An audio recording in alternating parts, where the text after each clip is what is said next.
जी अस्सलाम वालेकुम। उम्मीद है कि आप सब लोग खैरियत से होंगे। सिनफी मुसावात में पाकिस्तान का नंबर दुनिया के 146 ममालिक में से 145वां है। ये सूरत हाल ऐसी है कि यहाँ पे ख्वातीन को बहुत सारे मसाइल का सामना है, लेकिन एक ऐसे टाइम में जब यहाँ पे दावे किए जा रहे हैं कि एक सूबे की वज़ीर आला भी चीफ मिनिस्टर बन गई हैं, आसफा भुट्टो साहिबा खातून अव्वल बन गई हैं, वो कौमी असम्बली में पहुंच गई हैं। हकीकत ये है कि ये चंद खानदानों के जो बच्चे हैं, ये तमाम तर चीजें उनके पास हैं। अगर ये सामने आप खबर देख सकते हैं, एक्सप्रेस ट्रिब्यून भी इसको रिपोर्ट कर रहा है। इस खबर के मुताबिक Pakistan rank second last in global gender equality index. अगर इस खबर की आप तफसील पढ़ें तो इसमें बहुत सारी चीजों के हवाले से बताया गया है कि क्या किस किस्म के मसाइल का सामना है ख्वातीन को, किस तरह के इकोनॉमिक मसाइल का उनको सामना होता है, प्रोफेशंस में किस किस्म के मसाइल का सामना होता है। लेकिन एट द सेम टाइम आप लोग दावे सुन रहे होंगे यहाँ पे कि जी फर्स्ट फीमेल चीफ मिनिस्टर आ गई, वो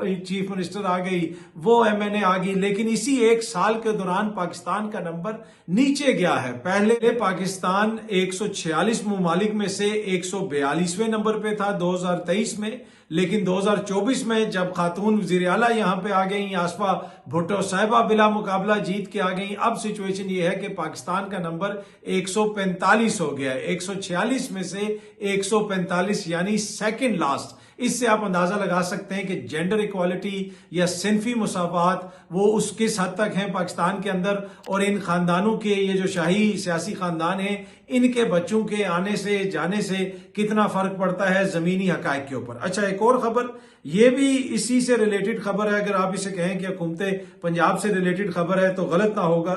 ये सामने आप देख सकते हैं, खबर के मुताबिक ये डॉन न्यूज रिपोर्ट कर रहा है कि पंजाब में आईएमएफ की कंडीशंस को मीट करने के लिए 30,000 नौकरियां खत्म की गई हैं। 30,000 नौकरियां। ये सिर्फ डॉन न्यूज इसको रिपोर्ट नहीं कर रहा, बिजनेस रिकॉर्डर भी इसको रिपोर्ट कर रहा है। 30,000 government jobs abolished on directives of IMF. ये पंजाब के मिनिस्टर बता रहे हैं। वो पंजाब जो लाखों करोड़ों रुपए इश्तिहारात पे खर्च कर रहा है, वो 30,000 नौकरियां खत्म कर रहा है, क्योंकि हम आवाम को नौकरियां नहीं दे सकते।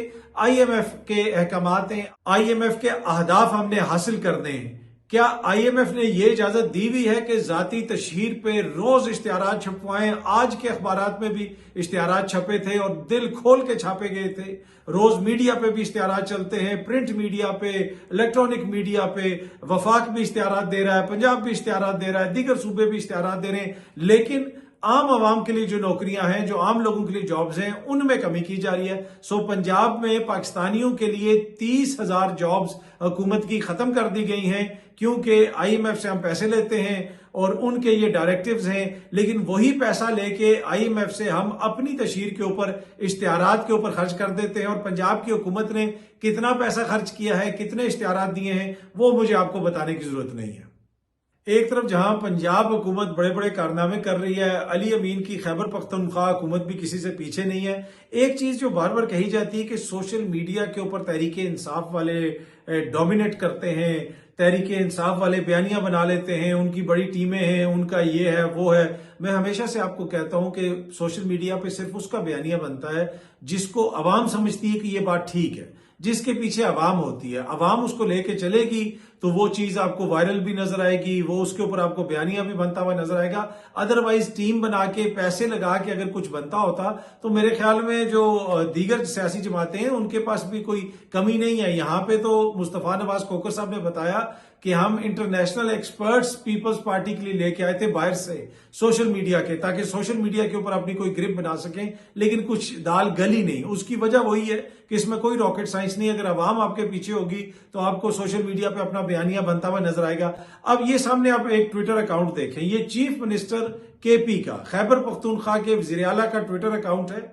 अली अमीन गंडापुर साहब का नाम ही इस अकाउंट का चीफ मिनिस्टर केपी है। ये वेरीफाइड अकाउंट है। इसको अली अमीन साहब के भाई फैसल अमीन साहब फॉलो भी कर रहे हैं, कुछ दीगर लोग भी फॉलो कर रहे हैं। तो ये एक तरह से चीफ मिनिस्टर साहब और सूबे के हवाले से खबरें देने के लिए ये अकाउंट बनाया गया है। अब इस अकाउंट से ये जो ट्वीट है, जिस वक्त मैंने स्क्रीनशॉट लिया, 2 घंटे हो चुके हैं, आप इस स्क्रीनशॉट में देख सकते हैं। 2 घंटे पहले चीफ मिनिस्टर केपी के अकाउंट से ये ट्वीट की गई और 2 घंटे के दौरान इस पे सिर्फ एक कमेंट आया और सिर्फ 2 रीट्वीट्स हुई। ये समझने की बात है। सिर्फ 2 रीट्वीट्स हुई, एक कमेंट आया, 9 लाइक्स हुए। ये भाई ये पीटीआई डोमिनेट नहीं करती। अगर पीटीआई डोमिनेट करती होती तो ये अकाउंट भी धड़ाधड़ घूम फिर रहा होता। जिसको आवाम पसंद करते हैं उसके ऊपर लाइक्स आते हैं, उसके ऊपर रीट्वीट्स आते हैं, और जिसको ना पसंद करते हैं उस पर कॉमेंट्स समटाइम ज्यादा आ जाते हैं। पर एनीवे ये जो एक बयानिया है कि जी वो टीम बनाई हुई है और टीम चलाती है, नहीं, ऐसा नहीं होता। ये आप देख लें, चीफ मिनिस्टर केपी बेचारा, उसने ट्वीट के उनके अकाउंट से ट्वीट हुई है और 2 घंटे में सिर्फ 2 रीट्वीट्स हुई हैं। तो ये एक वाज़ेह मैसेज है कि सोशल मीडिया के ऊपर कैसे बयानिया बनता है और कौन बयानिया लेके चलता है। अच्छा, अब एक बयानिया हुकूमत ये बनाती है कि जी स्टॉक एक्सचेंज बड़ा ऊपर चला गया, तरक्की हो गई, ये हो गई, वो हो गई।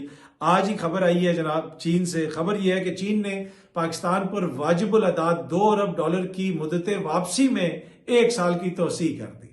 भाई इतनी अगर हम इकोनॉमिक तरक्की कर रहे हैं, SIFC में इन्होंने कहा था कि इतने अरब डॉलर की इन्वेस्टमेंट आएगी, ये होगा, वो होगा, और शहबाज शरीफ साहब कहते थे कि जी मैं इधर गया हूं तो वहां पे बड़ा अच्छा रिस्पांस हुआ, इतने MOU साइन हो गए। ये सब कुछ अगर हो रहा है तो हमें कर्जा वापस देने के पैसे नहीं है। हम कह रहे हैं जनाब 1 साल के लिए आगे कर दें, हम आपका कर्जा नहीं दे सकते। तो ये ग्राउंड इकोनॉमिक रियलिटीज हैं कि हम जो दोस्त ममालिक हैं उनके पास जा रहे हैं, उनको कह रहे हैं कि भाई हम इस साल आपको कर्जा नहीं दे सकते, कर्जा आगे कर लें। और दूसरी तरफ ये दावे किए जा रहे हैं कि जी बड़ी मौशी तरक्की हो गई है और बड़े हालात बेहतर हो गए। अगर इतनी मौशी तरक्की हो गई है, कर्जे हम अपने आगे करवा रहे हैं, तेल हम उधार पे ले रहे हैं, बाकी सूरत हाल ये है कि 30,000 जॉब्स हम एक सूबे में खत्म कर रहे हैं क्योंकि IMF को हमने पैसे देने हैं, IMF से हमने पैसे लेने हैं और हम उनका पैसा नहीं दे सकते। उनकी शराइत के मुताबिक आम पाकिस्तानियों के बच्चे, उनके बच्चों के लिए, आम पाकिस्तानियों के बच्चों के लिए जो जॉब्स हैं वो हम 30,000 खत्म कर रहे हैं। लेकिन इनके बच्चों की इश्तिहारात भी चल रहे हैं टीवी पे, इनके बच्चों के इश्तिहारात चल रहे हैं अखबारात में, इनके बच्चे बिला मुकाबला मुंतखब होके आ रहे हैं, इनके बच्चे पहले खातून ये भी तो पहला वो भी। लेकिन पाकिस्तान के बच्चों के लिए पहले भी धक्का, आखिर में भी धक्का, बीच में भी धक्का, और जो सूरत हाल है वो आपके सामने है। अच्छा जी, एक और स्टोरी जो अब ईद के बाद एहतजाज की बात की जाती है और कहा जाता है कि एक अलायंस बनाया जाना है और अलायंस में चलना है और एहतजाज होगा। और कुछ लोग ये भी कह रहे हैं कि जब चीफ जस्टिस याहिया अफरीदी साहब से मुलाकात हुई तो JUIF के किसी बंदे को तहरीक इंसाफ वाले क्यों नहीं साथ लेके गए। देखें, अगर कहा जाए कि अचकजई साहब को क्यों नहीं साथ लेके गए, वो बात बनती है। अल्लामा राजा नासिर अब्बास साहब को क्यों नहीं साथ लेके गए, वो बात बनती है। JUIF के ऊपर मेरी समझ से बालातर है कि कौन से दोस्त हैं जो तहरीक इंसाफ के अंदर ये समझते हैं कि उनकी जमात और JUIF मिल के सड़कों के ऊपर इस निज़ाम के खिलाफ तहरीक चलाएंगे। हाँ, अगर पाकिस्तान तहरीक इंसाफ हुकूमत में कोई शेयर देना चाहती है खैबर पख्तूनख्वा के अंदर मौलाना को और उनकी जमात को, वो तो वो शायद ले लें। लेकिन ये आपकी गलत फहमी है। ये किसी जो भी तजियाकार दानिश्वर जो ये बात कहता है कि जी मौलाना की बड़ी अहमियत है और मौलाना के बगैर अपोजिशन नहीं चल सकती, भाई जब आपने बंद कमरों में बैठ के हुकूमत गिरानी हो, जब आपने इस्टेब्लिशमेंट की मदद से हुकूमत गिरानी हो, जिस तरह मौलाना कहते हैं कि इमरान खान की हुकूमत हमने इस्टेब्लिशमेंट की मदद से गिराई थी, उसमें तो मौलाना का किरदार हो सकता है क्योंकि अगला एक निजाम आना है और उसमें उनको वादा कर दिया गया है कि बेटा वजीर होगा तो आप ये होंगे तो फलाना वो होगा, वो तो हो सकता है। लेकिन इस निजाम के खिलाफ मौलाना सड़कों पर निकलेंगे, एहतजाज करेंगे और उसके नतीजे में तब्दीली आएगी और जमहूरियत की बल्ले बल्ले होगी, भाई ऐसे वो हो ही नहीं सकता। मौलाना साहब इस सिस्टम के अंदर रह के खेलते हैं। मौलाना साहब इस सिस्टम के पोस्टर बॉय हैं। जब तक ये सिस्टम है मौलाना की सियासत है। जिस दिन ये सिस्टम खत्म हो गया मौलाना की सियासत खत्म हो जानी है। मैंने आपको बताया कि चाहे कश्मीर कमेटी की चेयरमैनशिप हो, चाहे LFO हो, चाहे 26वीं तरमीम हो, हर जगह पे मौलाना आपको ऐन मौके के ऊपर उस तरफ खड़े हुए नजर आएंगे जिस तरफ निजाम की ख्वाहिश है, जिस तरफ निजाम जाना चाहता है। तो जो लोग ये कह रहे हैं कि जी मौलाना के शामिल होने से तहरीक में बड़ी जान पड़ जाएगी और मौलाना को ऑन बोर्ड लेना बहुत जरूरी है, वो एक सीनियर सियासतदान है, काबिल एहतराम है, आप उनको जरूर ऑन बोर्ड लें। लेकिन जब आपने बंद कमरों में बैठ के हुकूमत बनानी है तो फिर तो शायद उनकी आपको जरूरत पड़े, उनका तजर्बा वहां पे काम आएगा। लेकिन अगर आपने अवामी वोट से हुकूमत बनानी है, सड़कों पे बाहर निकल के एहतजाज करना है, उसके नतीजे में कोई इलेक्शन लेना है और इलेक्शन के नतीजे में हुकूमत बनाने का आप सोच रहे हैं, ऐसी सूरत हाल में मौलाना आपके कितने काम आ सकते हैं वो मैंने आपको पहले ही बताया। हाँ, जब हुकूमत साजी का कोई मरहला शुरू हो, बंद कमरों की सियासत शुरू हो, वहां पे मौलाना का किरदार हो सकता है। अवाम के बीच में अगर मौलाना का कोई किरदार होता तो मौलाना DI खान छोड़ के पशीन से जाके इलेक्शन ना लड़ रहे होते।